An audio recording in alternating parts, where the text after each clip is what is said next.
I was born with cerebral palsy, and it kind of was a progressive thing, so my mobility was getting less as I moved into adulthood.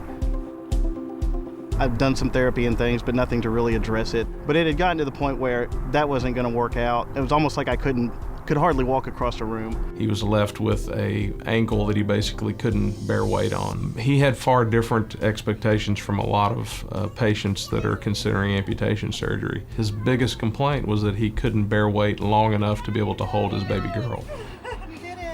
I had a couple doctors look at it, and then through my sister, I met Aaron Fitzsimmons, and he got me in touch with Dr. Faulk and looked at the ERTL procedure. Well, we felt he was a good candidate for an ERTL operation, mainly to give him something he could end weight bear on. Because of his cerebral palsy, it's left him with a lot of difficulty walking in general, even if he didn't have the problems with his ankles. Based on their opinions, I decided to go ahead and have the amputation of the lower right leg. We'll put patients through multiple operations to avoid amputation, but at some point amputation was probably a better solution, and I have patients that tell me that every day.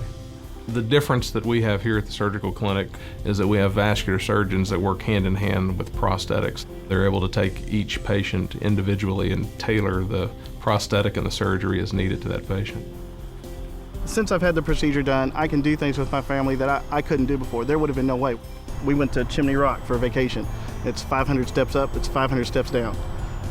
I would have passed that up, I would have looked at it and said, wow, that would be nice. I wonder what it would be like to go up there. This year, I went up there. I can get down on the floor and play with my daughter, carry her on my back, things like that, that anybody would think is just a normal thing that wouldn't have been possible for me before the operation.